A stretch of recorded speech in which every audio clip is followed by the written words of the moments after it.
Hey everybody, welcome to episode 124 of the Askdap show, where I answer your Volkswagen and Audi questions. On this episode, we're answering questions from our new facility, and you get to check out some progress.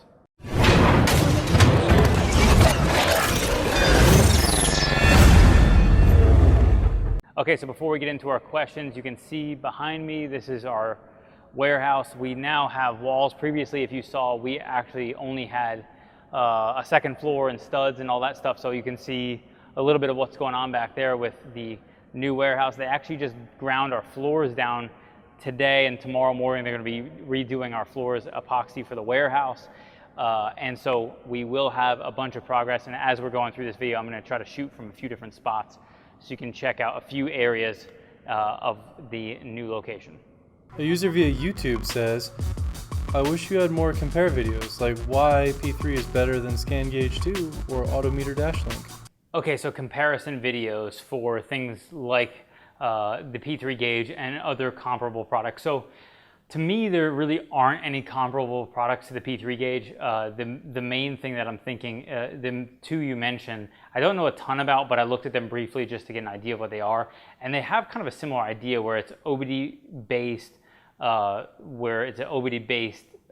gauge. And so, but the main difference for me is that they are more generic. So they plug in, they get the same data, but aesthetically they're very different because they're generic. So you have to mount the gauge somewhere and figure out a solution for that. Whereas P3, what you're getting, what the big cost you get for P3 is you get an integrated thing that looks very factory, uses similar color lighting to your dash lighting, so it has a very clean feel.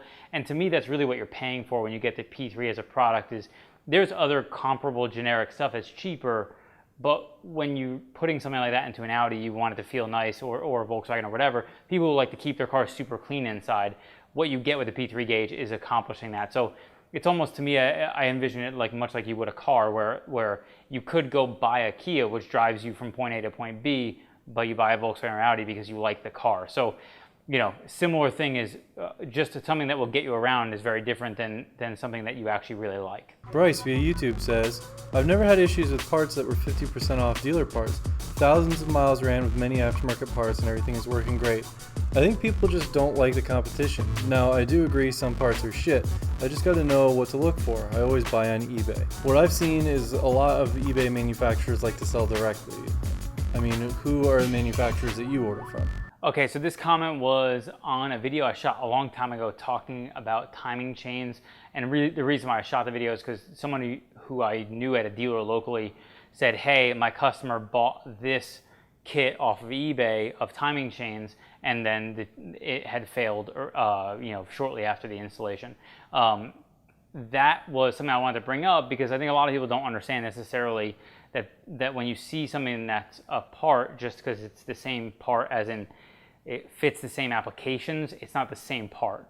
And so, you know, timing chains, let me start with this. Aftermarket parts. There's a huge wide variety of aftermarket parts. Everything from stuff where, you know, we just started offering a few aftermarket lines like Viaco and Vimo. They are kind of price conscious, but I would say in the aftermarket world, they're a higher tier of aftermarket stuff. Whereas then you can talk about things like Bosch, NGK, that type of product where it's a higher level of they make the factory product. So it's a similar comparison to what you'd be getting with a factory part, and sometimes it's the same part, minus the logo, you know, of the VW or Audi logo in our case. So yes, I could see why people are generally cynical and they think that someone like us is going to say, hey, you know, you should buy it from us. But it's really important to understand that when you're comparing something on that timing chain kit was $130 on eBay versus a kit from us with all factory stuff, which is like $540 or something like that. I forget, something in that range. You're comparing apples to oranges. And so when you're talking about price shopping, it's much like, you know, the other question where we just talked about where a Kia versus a Mercedes or an Audi or a Volkswagen or whatever, any higher tier of vehicle, yes, they're the same, but they're not actually the same. So I understand why people are generally cynical, and I think there are times when it's okay to maybe take a shot on a cheaper part. I just think that for me, and I think for most people, when you talk about timing chains, when they fail, they could blow your engine up, and if you're paying for somebody to install it, the amount of labor you're going to spend far eclipses any amount of parts you're going to spend. So you definitely don't want to pay for it twice. Even if you get a warranty, if let's say hypothetically they warranty those chains, even if it, let's say hypothetically, it doesn't fail and blow your engine up, it just is bad and they need to replace it all, you're going to spend another $800 or $1,000 in labor to have somebody replace all the stuff again. And if they fail prematurely, you're going to question whether you should replace it with better parts this time or not, which, you know, I don't ever like to have those situations, because then you're in a spot where you have to make a decision to where you spend the money you maybe would have spent originally again, and you're spending the money on labor again. So, you know, I don't ever like to recommend anybody take those type of shots because they can be extremely costly. Kai via email says, I had a quick question about the B8.5 S4. Does this car suffer from the common issue of DI motors with carbon buildup? If yes, then is there an oil catch can available? Will that at least help mitigate the problem? And also, how's the reliability been so far on the model year 2015 to 2017? Your expertise is appreciated.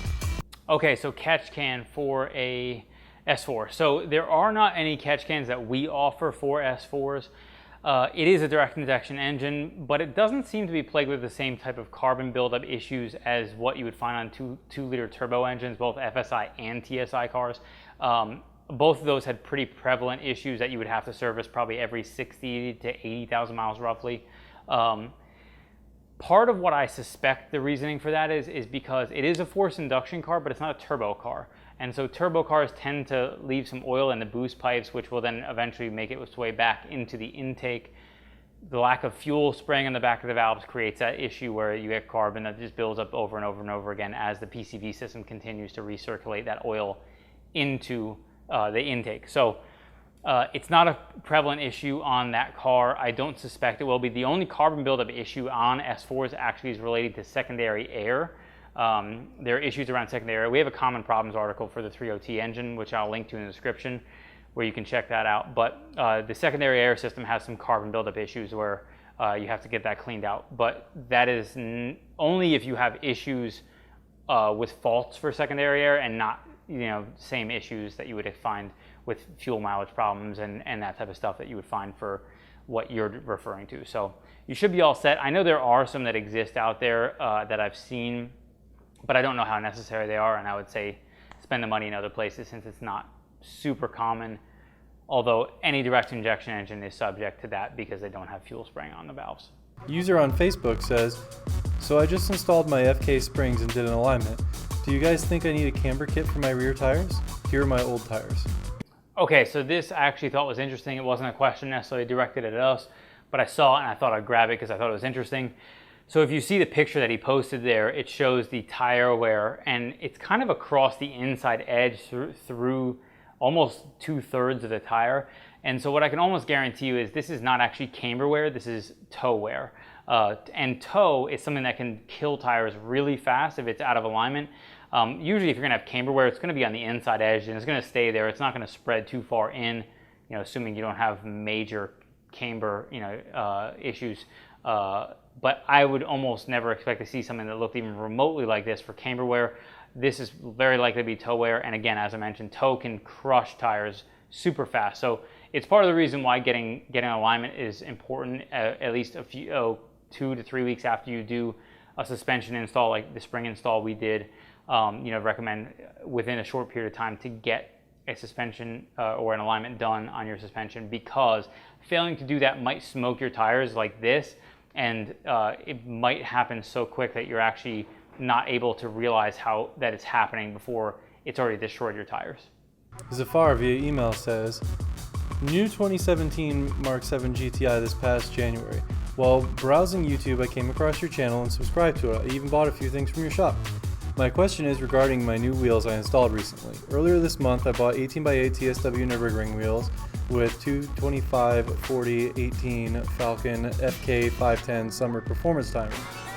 I initially had it installed at discount tire, and as soon as I started driving after installation, I started getting lots of vibrations on the pedal and seats when I exceeded 50 miles per hour. Long story short, it took my car to 2 places, twice at each place, and couldn't get it fixed, even with road force balancing. Unfortunately, I still feel a slight vibration in the gas pedal when driving over 70-75. Could you suggest what could be causing this vibration and how it could be fixed? Do you know if some aftermarket wheel brands are not compatible with Mark 7 GTIs? Thanks in advance for your suggestions. Okay, so first of all, thank you so much for the purchases. The issue you're having, vibration, you just put on wheels and you're having some problems. So taking it to more places to get balance to me seems like it's probably gonna be a mistake. I would say most likely you're having an issue with hub centering rings. For anybody not familiar, we actually just did a video installing the rotiform wheels on our Project S4, and we talked pretty at length about hub centering rings and the purpose of them. But essentially, hub centering rings is something that goes in between your wheel and the hub of your vehicle. It's what keeps the wheel centered on there. And what happens is essentially most wheels sit on top of the hub of the vehicle, and that's where they then bolt down to the car. Without that hub, even though you have 5 bolts that hold it in place, it's hard to get the wheel perfectly centered in place. So it leaves you with oftentimes always getting a vibration under all different kinds of speeds and that type of stuff. If that's the case, you probably are missing hub centering rings. I don't know if that's the case or not. It sounds like it may be something that hasn't been addressed based on the fact that you've had it to a couple places and maybe they try to balance over and over again, or maybe you already have it in place and that's the case. I don't really know. My advice would be make sure you have hub centering rings in there, and if you do, make sure that they're the correct size. They should be able to use like a digital caliper to measure the size inside and outside diameter to ensure that they have a snug fit on there, because maybe they're a couple millimeters off and that's what's allowing only at a certain speed to get vibration. So that would be my advice, because balancing over and over again probably isn't going to work. Even if you road force balance, that seems like that's not going to solve your problem. So hopefully that helps and gets you rid of your vibration. Thank you so much for watching episode 124 of the Askdap Show, where I answer your Volkswagen and Audi questions. If you have any questions or comments about the questions answered in this show, be sure to leave in the comments below. If you like this video, be sure to give a thumbs up and subscribe for more like this.